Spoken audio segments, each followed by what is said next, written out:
But lately I've been doing a few more just because we need to. Today we're going to do a grizzly bear. Now I love this kind of wildlife. It's phenomenal, fun stuff to paint. And this is going to be called King of His Domain. And it's a beautiful grizzly bear way up in high country with multiple layers of mountains way up on a high cliff where there's a big valley. Well, it's not just about the bear, folks. This is what I want to share with you. Whenever we do these paintings, keep in mind we may have a theme, and this particular one is about the bear, but it's also about learning all the different components that surround it.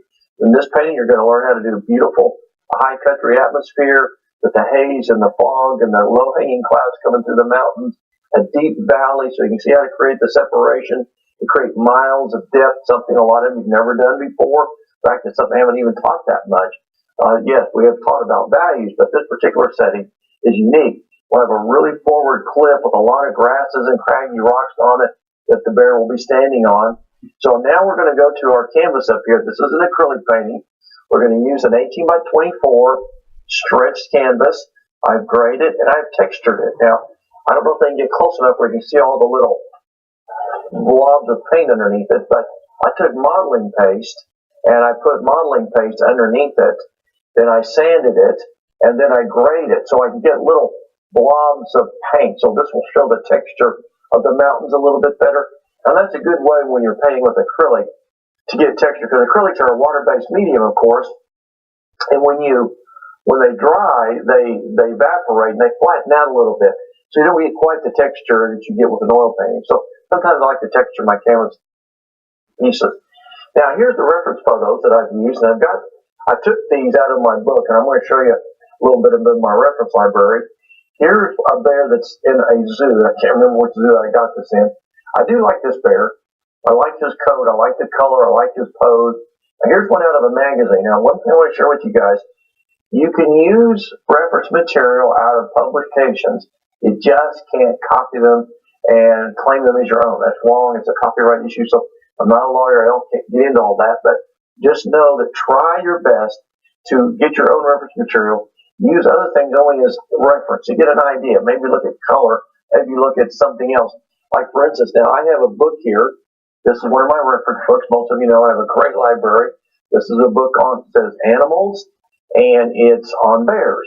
This is book number 3. And inside here I've got dozens of photographs. Some I've taken, some that people have sent me, a lot of students, some like these, of course, come out of a magazine. I would never copy this, but I use it to study the color. I may study the water. I may study the eyes. Or see, it's an amazing thing to build a reference library. See, this is one that probably some of you have seen in the magazine. I use this again to study the color and some things like that. So I want to remind all of you that it's just be safe, have fun building your reference library, but try to make it as original as you're able. Okay. Now, what we're going to do here, I've already made a very simple sketch. This will be a layer of very distant high mountains. Now, see, again, I want to create the atmosphere that will way up, maybe 10,000 feet. And we're going to have a simple sky, a layer of mountains, a lot of fog and haze to separate this layer from the next layer. And then this ridge right here will be your first sign of trees, which will be your tree line. And then there'll be a valley here, and then there'll be a cliff that comes out here, and this bear will be standing on this cliff. Now, I've found a couple of other photographs. Here's one that I'm thinking about this pose. I love that pose, and I love his color. It's kind of like the one I've got right next to him here, which is kind of cool.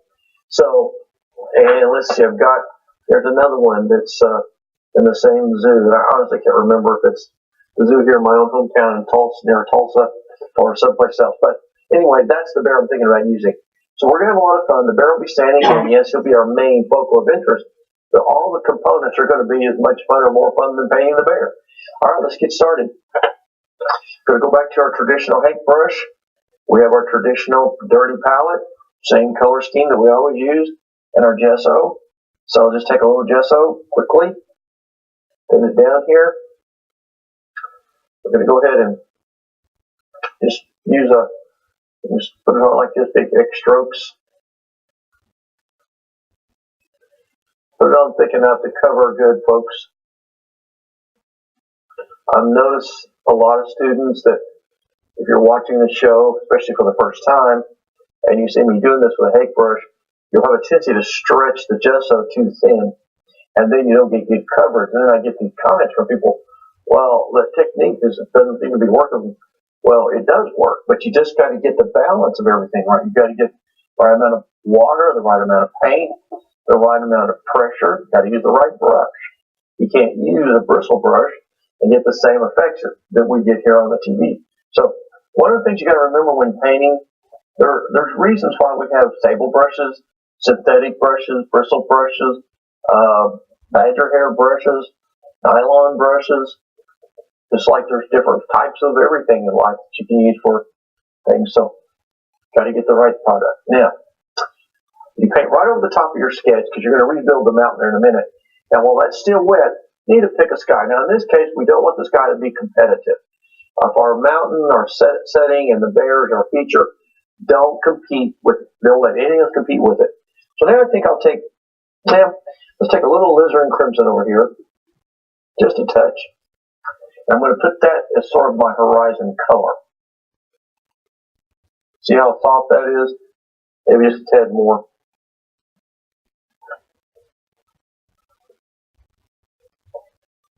Feather that in and across. I think I'm going to go stronger.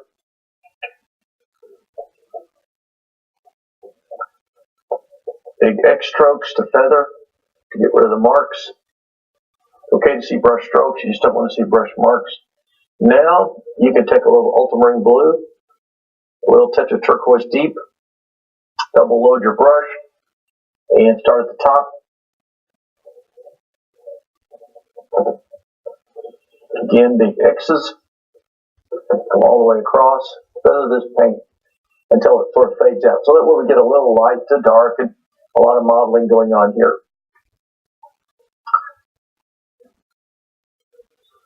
Now feather down so you get that beautiful soft blend. Now we're going to put clouds in here, but we won't do that till later in the program or next week when this is dried well. See how nice that's blending, folks? Now I'm going to give you a little hint here.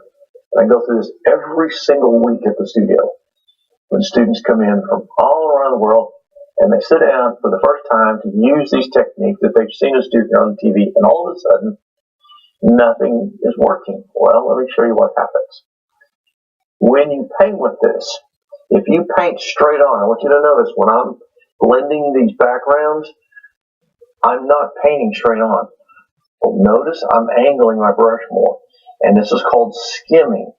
So if you paint straight on, that's when you're going to get the marks to show up more. But if you angle more, it skims. This is called feathering also. You just feather blend, and see how I'm angling? I'm just doing it so fast you can't see it. Always be sure you're making big X's. Don't streak back and forth. That's like painting the side of a barn or a house. Works good for that, but it doesn't work good for painting because you can't blend well. You just streak. Excuse me. And so that's why we do that, all right? So that's your soft underpainting, soft light sky. Now the first layer of mountains go in. You want to do this while they're still wet. Don't even clean your brush, just a little water. Here, take a little blue, a little burnt sienna, and a little purple. We want this to be on the cool side. Remember, cool creates distance. Warmer colors create forward.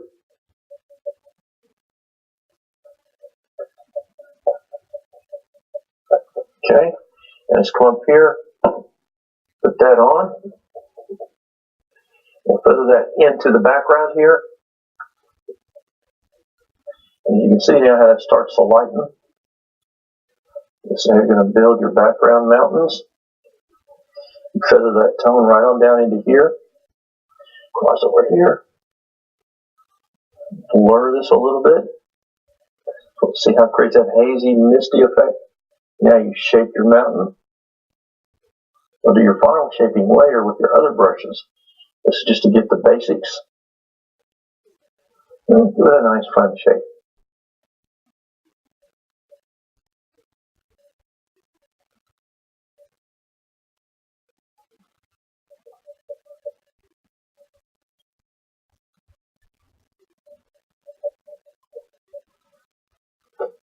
to this side. Now as it comes down in through here, I want you to add a little more gesso, just a touch more purple, maybe a touch of ultramarine. We want this to be lighter in this area. Looks like it needs a little more moisture.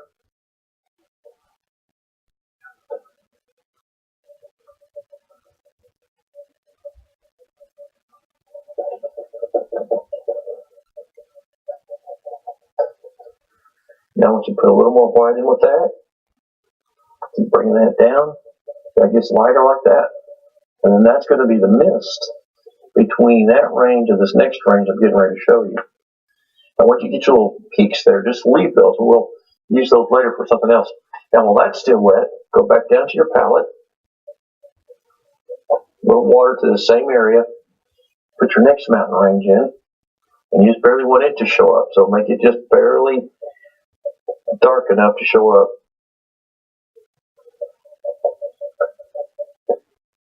See how much work you can do with this paintbrush before you ever get into the main body of the painting. Pretty fascinating, really.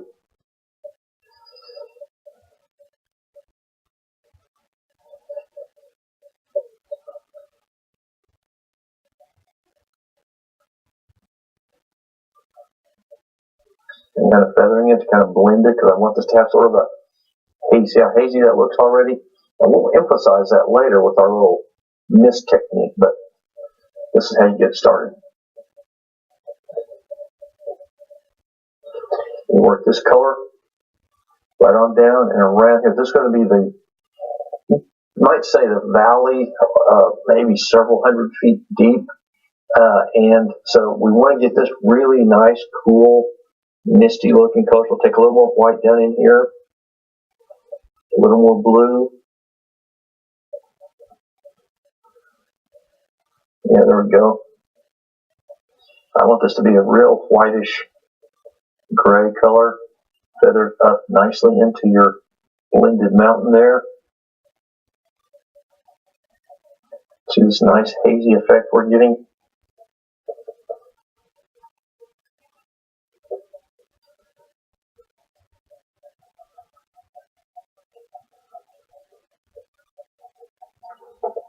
Now as you go down to this corner, just add a little more white as you go. Now it won't look pure white because you've already got all that stuff on your brush from the other layers, so it's still going to look kind of a grayish white, which is what you want. Just a touch more water, touch more gesso, a little bit of color from down here, and all the way down in this corner.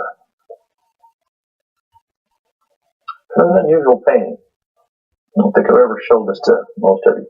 Okay, now let's see if I can get them to pull back so you can see the whole thing. Okay, now let's count the values even at this stage. You have your sky, which you could count as value 1. This would be value 2. This would be value 3. And then we're going to get into this foreground be value 4. Now, that's just where we're at this stage.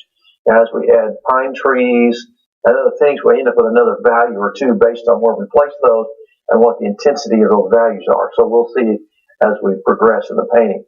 All right, now, while that's wet, we're going to go ahead and think about our cliff right here. Now, as I mentioned, I already sketched it in originally, but let's go ahead and resketch it. Even though this is wet, you can still do this with a piece of charcoal. See this little cliff that's going to stick out, and pull this over there so that you can definitely see this valley right through here. And then we'll probably have the tip of some pine tree sticking up, so you'll know there's something there. But we're going to block in the cliff. Now I'm going to go to my number 6 bristle brush. Come back right down here to your, well, no, I wouldn't go there. I'll take something else. Go to your umber, a little sienna, and a little purple. Probably a little blue too. Let's just block this in real quick. Now, folks, remember, as always, in the beginning, these are just called underpaintings, so don't get high center on the way this looks. If you've been watching the show for a long time, you'll know that this is the way they all start off. All kind of goofy looking. But if you just block this in, you want this to be pretty dark. Yeah, it's okay. See, when you hit that sort of wet background. It kind of lightens it a little bit. No big deal. In fact, sometimes it looks good to have little different value changes in here on the front side of this cliff. And this is going to be pretty cool when you see how this turns out. Huh? I think a lot of you sitting there kind of shaking your head right now, scratching your head. Pulling back some little broken spots back in here. Back in here. I notice I'm painting vertically so I can get that downward look. Let's hit this little section down here.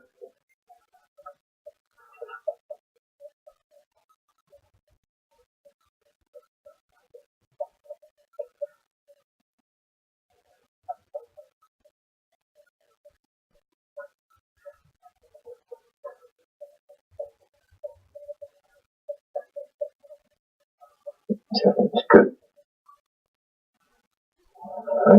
All right, now the top of the cliff, even though it's not really it's going to be a combination of grass, rocks, brush, fallen logs. It's just the edge of the forest. And I don't know if any of you have ever been up in Yellowstone or up in some of the great high country places up in the Pacific Northwest, but you'll have a forest, and all of a sudden you'll come to the ledge and boom, straight down, you go down, and there's a river down the bottom or waterfalls and whatever. In fact, I'm thinking about a distant waterfall right back in there, in this section right there, to add a little more interest. But while we're still letting things dry, I want to cap this up. I'm going to get my underpainting for the cliff on here, and then we'll have this thing all set for starting your fun stuff next time. So now let's go back down here. I'm going to stick right into this now because we want some lighter color. Take some umber, some gesso, a little blue. Look, you can put anything in here. We'll see in it. As long as you stay with these earth tones. Okay, it's going to be just a little too brown, so add just a little more blue to it. Slightly gray at some.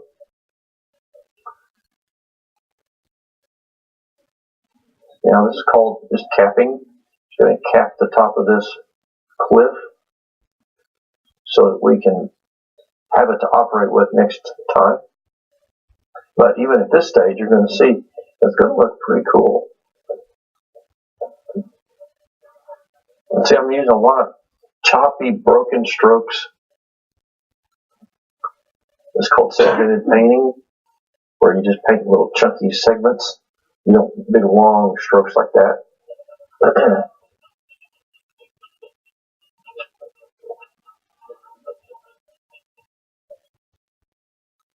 These could be the little drop-offs on the back side over there that we'll play with some.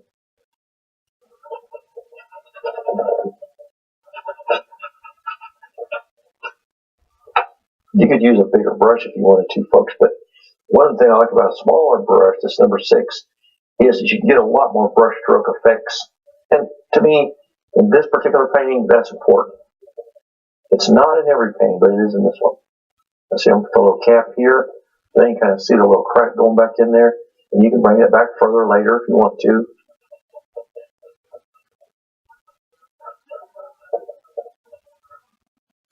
Yeah. Now we're making progress. And remember, little bits of water sometimes can be your best friend to make it slide. You want this paint to be sort of creamy, like soft butter.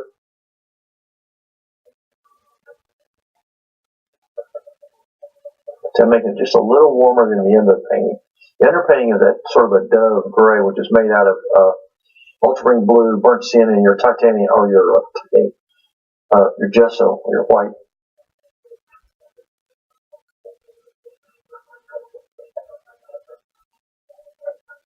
You see, this phase of the painting goes pretty quickly because we're just blocking in. This is one of my, kind of like building a house. I don't know if any of you ever built a new house, but I've built a couple of houses over the years, and the framework goes up real fast. You get the foundation in, man, all of a sudden it's going up, and you're all excited, and boom, everything slows down. You think it's come to a stop, because when you get to the detail, it just takes time. It takes a lot more concentration, focus, and same thing here. Once we get past this slows down a little, and you just have to take your time and work through it.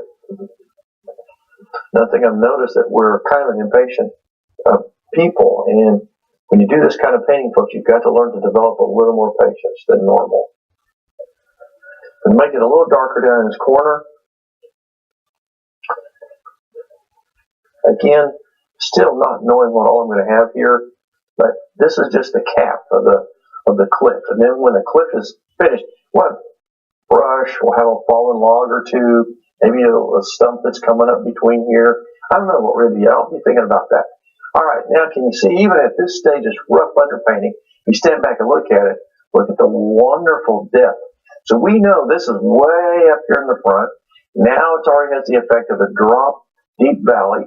And by the time we put all of our trees and atmospheric things there, this painting will really come alive. Now what I have to do is decide on a light source. So I'm going to go refer back to my reference material to make that decision.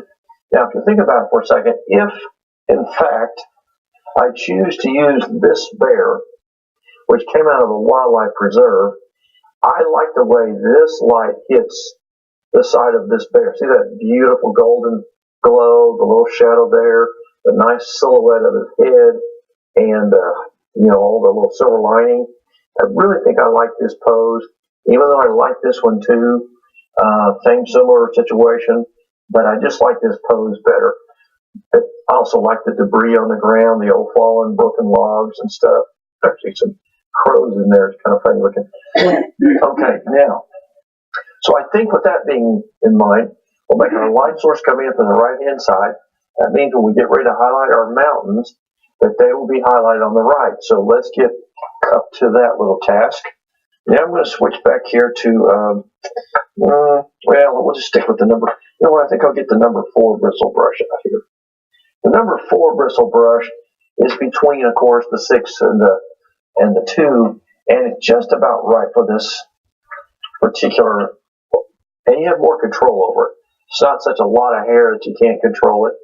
Now, the way you're going to do this is you're going to take your brush, take a little gesso, take a little touch of orange, and you create this sort of a whitish orange tint with a touch of blue in it. Now, remember, blue is the complement to orange, so it kills its purity, which is all that you're doing. You wouldn't believe it, but see, it creates gray. Now, it's a warm gray, which is what we want. I'm not even sure this is it yet. I got to test this. Maybe too bright, may not be bright enough. I don't know yet. Yeah, it's not strong enough. I need to put a little more white in there. Just a touch more orange. I'm just not sure I want. I'm going to take another look at that. That's probably about what I want. Let's do a little test up here. Let's go ahead and take it a step further. Now, thin this down. Now, don't put much on your brush. And also notice, folks, where I'm holding my brush. Now, the reason I'm tipping this in is because I have a glare in here. And almost everybody has that in their studios. And I think I've mentioned this before. They now make easels with extenders on them. I have them on my easel at home that come forward like this. So you cut all the glare off. And you see it better. So that's why I'm doing this. You don't want much on your brush. I'm wiping some of that off. We're going to start this highlighting process now. Now remember where we're at. We're way up there. We're way back there. We want this to be a soft, delicate highlight. You're not after a lot of dramatic, strong, detailed strokes, just suggestive things to kind of let you know that there's a mountain back there without too much effort. We'll take this one. Maybe it has a little bit of a valley, kind of blended just a little bit. The mistake I've noticed that a lot of people make when they're doing mountains is they start that first ridge and then they make the next one just like it, and the next one just like it. That's human nature to follow patterns. You're born that way, folks. That's not something you can help. You have to force yourself to make irregular patterns in order for this to work. Now, just notice something. See this little mountain right here?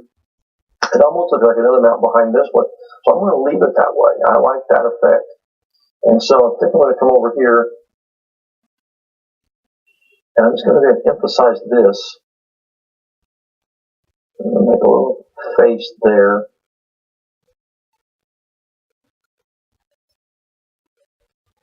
Maybe a little valley right into here.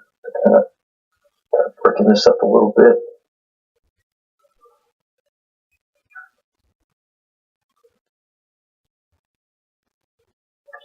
Tim's barely tapping and skimming, and now it's starting to look like a mountain. Now, what am I doing? This is important.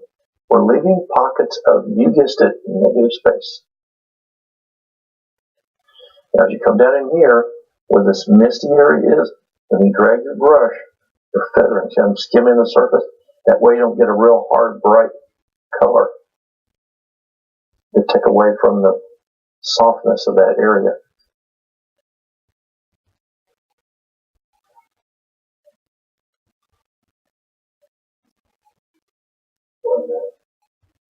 Okay, what we're going to do, folks, now, we're going to have to start winding down as usual.